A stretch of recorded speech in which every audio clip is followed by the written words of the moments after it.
இது நாராயணன், துறையூர், நெசவாளர் காலனி, ஆறுங்கீழ 2. நபிகள் நாயகம் 13 மனைவிகளையும் குடும்பம் நடத்தினாரா அல்லது எப்படி செஞ்சார் அப்படிங்கறத விளக்கம். அடுத்து என்ன செய்யறாங்கன்னா, இது நபிகள் நாயகம் சம்பந்தப்பட்ட ஒரு விஷயம். அவங்கள முஸ்லீம்கள் அதிகபட்சம் 4 திருமணம் வரைக்கும் பண்ணலான் இருக்கு, சரியா? ஆனா 2 கூட பண்ணவங்க இல்ல, அது தனி விஷயம். ஆனா நபிகள் நாயகம் ஸல்லல்லாஹு அலைஹி வஸல்லம் எங்க தலைவரா நினைக்கக்கூடிய அவங்க ஒரு நேரத்தில் 9 மனைவியரோட வாழ்ந்திருக்கிறாங்க. இறந்து போனதையும் சேர்த்து 11 வருது. இந்த இவ்வளவு மனைவியரோட அவங்க வாழ்ந்தாங்களே, அது எப்படி? சும்மாதான் வாழ்ந்தாங்களா, குடும்பம் நடத்தினாங்களா, அவர் என்னத்துக்கு பண்ணாங்க என்று கேள்வி. இது நிறைய முஸ்லிம் அல்லாத சகோதரருடைய உள்ளத்திலையும் முஸ்லிம்கள் உள்ளத்திலையும் கூட இது ஒரு புரிந்து கொள்ளாத காரணத்தினால ஒரு நெருடலை ஏற்படுத்தக்கூடிய ஒரு பிரச்சனை. இதை முதல் விளங்கிக் கொள்ள வேண்டும். நபிகள் நாயகம் அவங்க 25வது வயசுல முதல் கல்யாணம் பண்றாங்க. 25 வயசு இருக்கும்போது கல்யாணம் பண்றாங்க. 25 வயசுல அவங்க கல்யாணம் பண்றது பெண் யாருன்னு கேட்டா 40 வயசை அடைந்த ஒரு நடுத்தர வயசு பெண், விதவை. 40 வயசு விதவையா இருக்கிற ஹதீஜாங்கிற ஒரு அம்மாவை நபிகள் நாயகத்துக்கு 25 வயசு இருக்கும்போது கல்யாணம் பண்றாங்க. இந்த 25 வயசு 20 வயசு தான் கொஞ்சம் இதுல எல்லாம் ரொம்ப நாடக்கூடிய வயசு. 20, 25, 30 எல்லாம் இந்த மாதிரியான உடல் சுகத்தை அதிகமாக தேடுகிற ஒரு வயசு. இந்த தேடுகிற இந்த வயசுல நபிகள் நாயகம் 25 வயசு வாலிபராக இருக்கும் பொழுது 40 வயசு பெண்ணை கல்யாணம் பண்றாங்க. இந்த 40 வயசு பெண்ணை கல்யாணம் பண்ணி கிட்டத்தட்ட 25 ஆண்டுகள் அவங்களோடவே வாழ்றாங்க.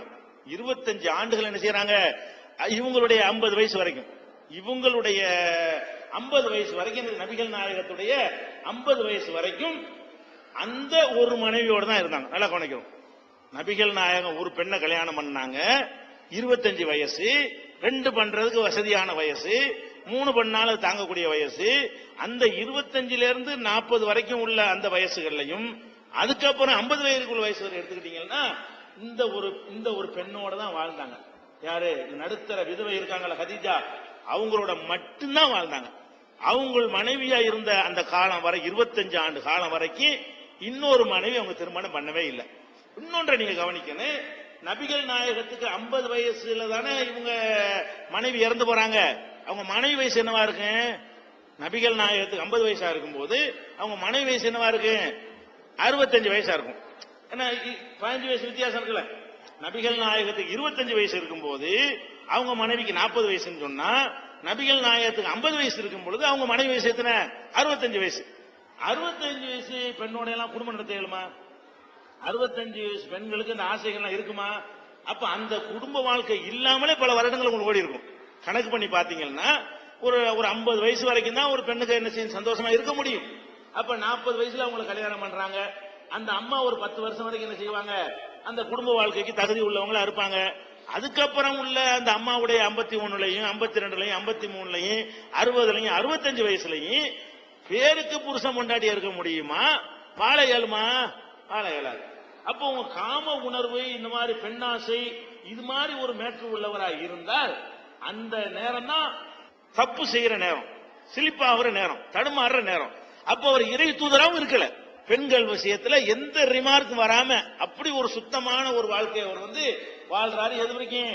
அவருடைய மனைவி 65 வயசில், அவருடைய மனைவிக்கு 65 வயசில், இவருக்கு 50 வயசு இருக்கும் பொழுது மனைவி 65 வயசுல மரணிக்கும் வரைக்கும் இவர் 2வது கல்யாணம் பண்ணவும் இல்லை, வேற வேற மாதிரியான செயல்களில் ஈடுபடவும் இல்லை என்று சொன்னால், அப்ப அதுக்கு பிறகு நடந்த திருமணங்களுக்கு என்ன காரணம் சொல்ல முடியாது?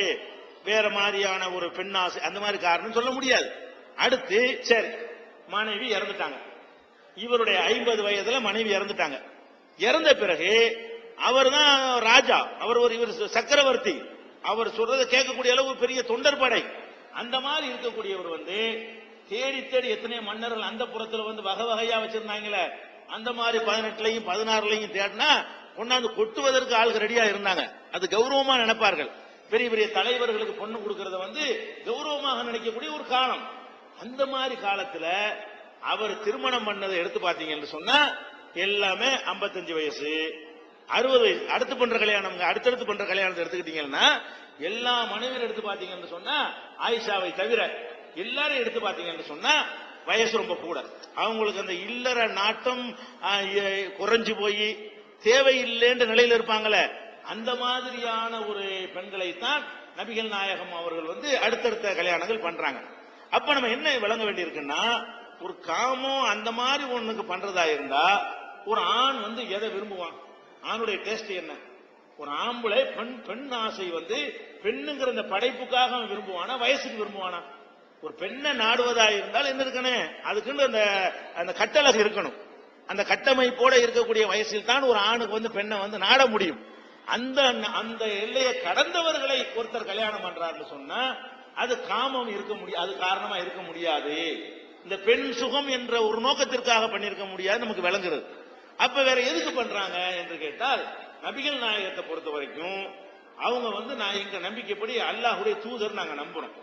அவங்க என்னவெல்லாம் செஞ்சாங்களோ சொன்னார்களோ அது அனைத்தும் உலகத்துக்கு வரணும், உலகத்துக்கு தெரியணும். அவங்க வெளி உலகத்துல என்னென்ன செஞ்சாங்களோ செய்தாங்களோ அதெல்லாம் ஆயிரக்கணக்கான சீடர்கள் வழியாக வந்துடும். சபையில செஞ்ச விஷயங்கள் எல்லாம் அதுக்கு நிறைய சாட்சிகள் இருக்காங்க, வந்துடும். ஆனா வீட்டில் அவர்கள் எப்படி நடப்பார்கள் அது பாதி உலகம் மனுஷனுக்கு இருக்கிறது. வெளியில பாதி இருக்கிற மாதிரி வீட்டுல பாதி இருக்கிறது. இந்த வீட்டில் உள்ள அனைத்து விஷயங்களும் ஒன்று விடாமல் மக்களுக்கு கிடைக்கிறதா இருந்தால் ஒரே ஒரு மனைவியால் அவளையும் வெளியே கொண்டு வர முடியாது. நபிகள் நாயகம் வீட்டில் என்னென்ன செய்வாங்க என்பதை, அவங்க வாழ்க்கையில் நடந்த அத்தனையும் வெளி உலகத்துக்கு வருவதாக இருந்தால் கொஞ்சம் அதிகமான பேர்கள் வழியாக வந்தாதான் அது அனைத்து செய்திகளும் முழுசா சேரும் என்கிற ஒரு அடிப்படையில் இந்த இஸ்லாம்ங்கிற மார்க்கத்தை, நபிகள் நாயகத்தினுடைய வாழ்க்கை முறைய நமக்கு எடுத்து சொல்வதற்காகத்தான் அந்த பல தரிமணம் பண்ணாங்களே தவிர இந்த காமங்கிற அடிப்படையில் அது பண்ணவே கிடையாது. இதுல ஒவ்வொரு மனைவியுடைய வயசு என்ன, கல்யாணம் பண்ண நேரம் என்ன என்பதை எல்லாம் விரிவா விளக்கி நபிகள் நாயகம் பல திருமணங்கள் செய்தது ஏன் அப்படின்னு ஒரு புஸ்தகம் எழுதியிருக்கிறோம். அந்த புஸ்தகத்தில் நிறைய விவரங்கள் கொடுத்தா ஜெயாக்கு கொடுத்தாச்சு. அந்த புஸ்தகத்தில் விவரங்கள் பார்த்துக்கணும், கூடுதல் விவரங்கள்.